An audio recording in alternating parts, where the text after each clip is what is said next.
Welcome back to Torn Apart News, the only place on the internet where we tear the news apart bit by bit until we can finally all become like Shrek. Because Shrek is life. Oh, Lord.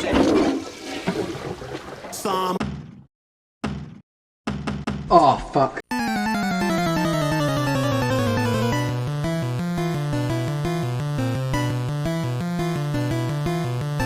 No! God, please, no! No! Let's jump straight into the news and talk about Megamind, because it is coming back after more than 10 years. I think I mentioned it a couple of weeks ago, but there is a new movie coming out and there is also a new series coming out. And apparently the series is gonna be a link in between the first movie and the second movie. And the movie is an actual sequel. Oh, right, I'm a hero now! Time to kick some Doom Syndicate booty!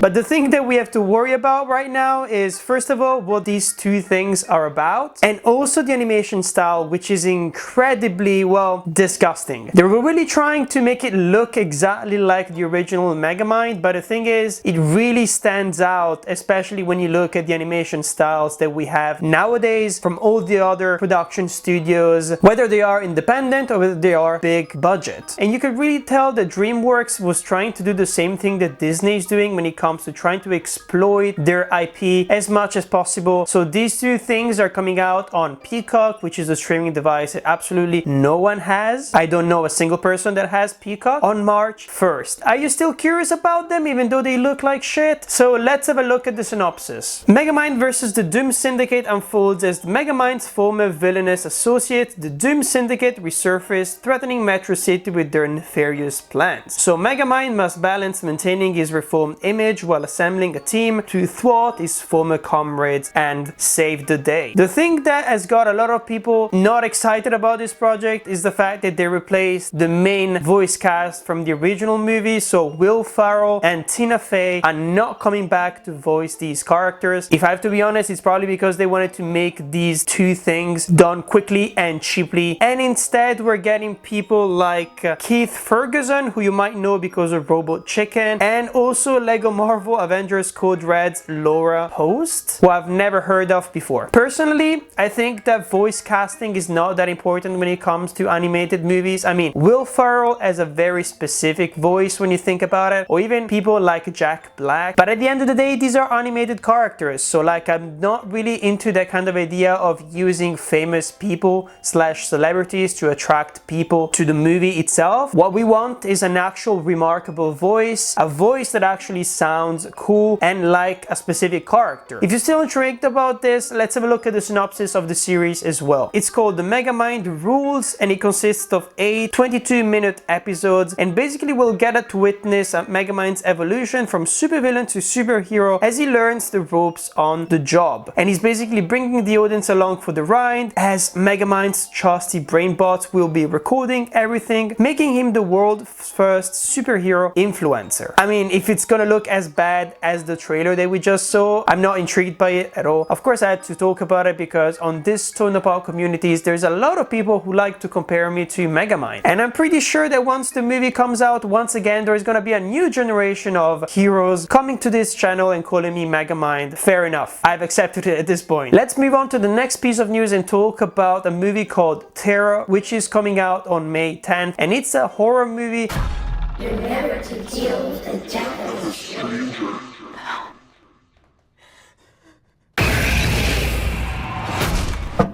Who's next?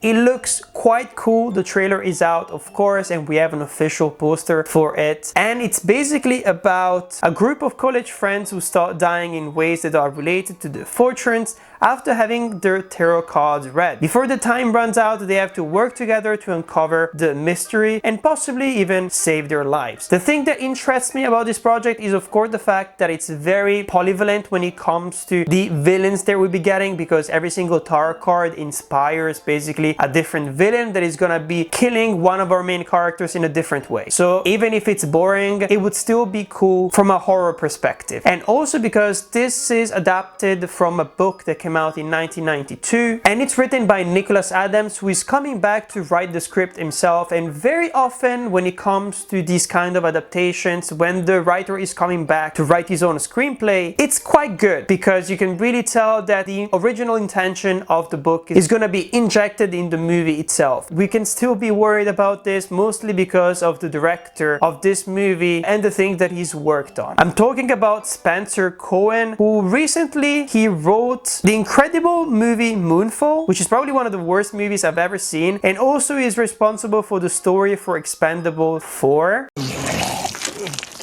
He's also co-directing this movie with someone called Anna Hellberg, so of course we can't really 100% say that this is gonna be a disaster, so let's keep our expectations low. Let's move to the next piece of news and talk about a movie that just premiered at the Sundance Film Festival, and it's called In a Violent Nature. It's supposed to premiere on Shudder before the end of the year. It's gonna be apparently the first horror movie shot from the perspective of the serial killer. Of course we know it's not true. There have been so many of those. I mean, you can think about the original Friday the 13th, that was from the perspective, and he actually had the point of view shots as well. Or you can even go back to movies like Peeping Tom. It's a thing that it's been done, but it's a thing that is definitely not exploited enough when I think about it. And this movie is described as an ambient slasher that follows a mute killer who targets a group of teenagers in the Ontario wilderness, and it's directed by Chris Nash. And I really like the fact that he was basically talking about his inspirations in different interviews, and he was mainly talking about Gus Van Sant's movies, so things like Jerry, Elephant or Lost Days, and he even cited the work of Terrence Malick as an influence for this movie. Apparently there is gonna be quite a lot of long takes, and there is no official score being made for the film, so it's gonna have quite a naturalistic look. Honestly, I'm quite looking forward to it, plus the fact that it premiered at the Sundance Festival, it's 100% a good thing, so keep your eyes open for that film. Now, as every single week, we're gonna be heading into our bonus news, where I try to rapid fire as many news about the movie and TV industry as fast as possible so you can go back to your lives.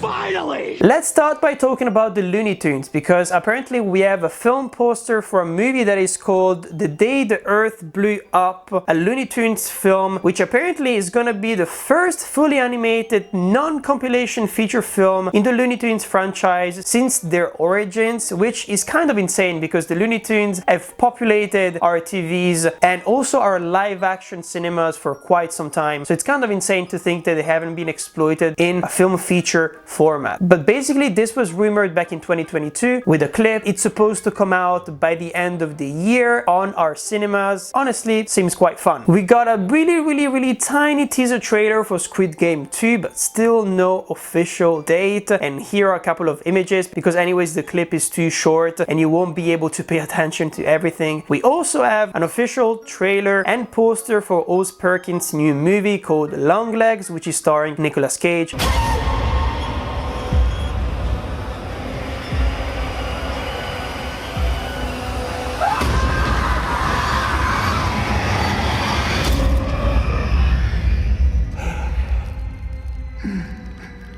This looks fantastic, it looks so incredibly creepy. You heard it here first, this is gonna be one of the best movies from next year, without a doubt. We have a first look at the Among Us TV show, which is just one image, we don't know anything else about it. We also know something about the James Gunn DC universe, and it's that Supergirl is gonna be played by Milly Alcock, and I suppose that she's gonna be playing the main role in the film, and I'm not sure whether she's gonna be playing that role as well across all the universe. Honestly, that would be quite cool. She's a really good actress. We also have a first image for Umbrella Academy, the final season. No release date yet, no trailer. The last season was not that good, to be honest, so let's manage our expectations. We finally have a trailer for the Ministry of, oh, this is hard to say, Ministry of Ungentlemanly Warfare, which is gonna come out on April 19. I talked about it last week. It's a Guy Ritchie project, so let's have a look at the trailer. It looks quite fun and definitely more interesting than the other series that I told talked about before.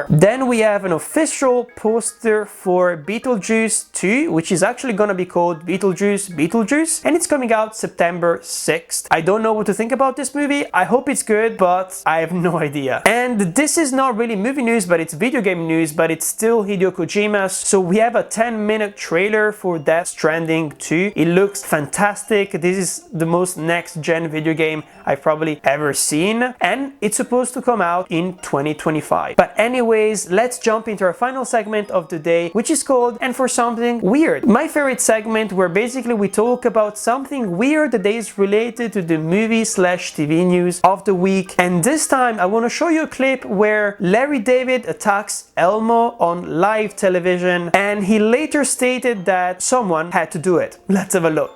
Wait. Oh my gosh, you love Elmo, don't you?